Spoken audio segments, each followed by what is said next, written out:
नीलचक्र पश्चिमबंग शाखा पक्षर 53तम बोईत बंदाण शीर्षक कार्यक्रम कोलकातार भाषा भवन ठारे अनुष्ठित हो जाइछि।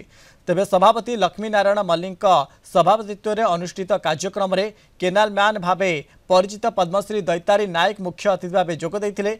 अतिथि भाव आयकर विभाग डेप्यूटी कमिश्नर आशुतोष साहू, ओडिशा साहित्य एकाडेमी संपादक डॉ चंद्रशेखर होता, प्रोफेसर कैलाश टिकायत, डॉ मकबूल इस्लाम, डॉ कृष्णचंद्र भूया प्रमुख अतिथि भाव जोगदे। एही कार्यक्रम में बसंत कुमार राणा को साधव पुओ सम्मान, आदर्श नारी भावे डॉ लिसा पंडा, आदर्श शिक्षयित्री सौदामिनी परिडा, साहित्यिका अनिमा प्रधान और आदर्श गृहिणी भावे कनकलता दास को सम्मानित करा जायथिला। कार्यक्रम में प्रवासी महल पत्रिका उन्मोचित होइतिला। पश्चिमबंग तरफ आज ओडिया भाषा संस्कृति एवं ओडिया अस्मितार पर्व एक गणपर्व पालित है। बोईत बंदाण उत्सव अवसर में नेशनल लाइब्रेरी रे ओडिशा तथा कलिकतार बहु प्रतिष्ठित स्वनामधन्य व्यक्ति आज जोगदे एथिरे बहु प्रवासी ओडिया भाई भौणी माने विभिन्न अंचल आसी बहु संख्यार जोगदे। आम आमर श्री जगन्नाथ कथा मन पकेलु, आम ओडिया भाषा कथा मन पकेलु, ओडिशार बर पुरुष बरपुत्र मान कथा मन करागला। भारी खुशी लगुच, बहुत लोक को देखी मोर धन्य पेट पड़ जाऊँगी। जहाँ कर्म कर आज मत भगवान कर्म ही भगवान बोली मुझे जापारि। पश्चिम बंग में प्रचारित करुवा अनुष्ठान सब बड़े पूज्य पूजार विश्वास कर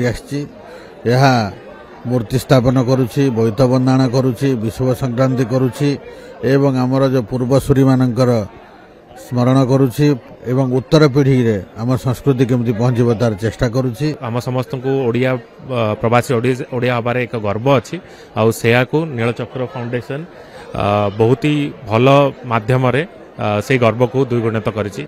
नृत्य संपर्क ओडिसी संस्कृति संपर्क आलोकपात करागला एवं विशेषकर नृत्यर जी प्रसारक थिले संपर्क में बहुत आलोचना करागला। नीलचक्र आज गोटे बहुत भल अनुष्ठान है।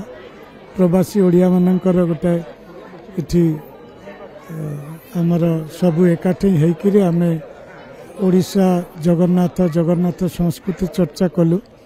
ओडिया जाति तार संस्कृति, तार शिल्प, तार सभ्यता, तार समाज, तार साहित्य पई समग्र विश्व रे गोटे नियारा परिचय सृष्टि करिछि।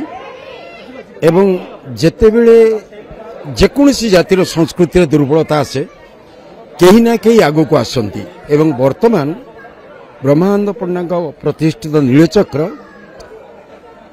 भूगोलर सीमा बाहर ओडिया संस्कृतिर सुरक्षार जो दायित्व नहीं सेथिपाई ए जातीय कर्तव्य पाई से माने केवल प्रशंसार पात्र नुहंती बरं आम पाई से माने कृतज्ञतार पात्र। संपन्न होइछि नीलचक्र सांस्कृतिक समारोह।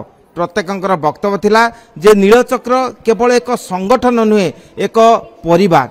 तेणु यह मध्य वसुधैव कुटुंबकम वार्ता प्रतिपादन करने सहित बंग उत्कल मध्य सांस्कृतिक सेतुबंधन को सुदृढ़ करिवो। Kolkata video person Krishna Pramod Mohanty, Kalinga TV.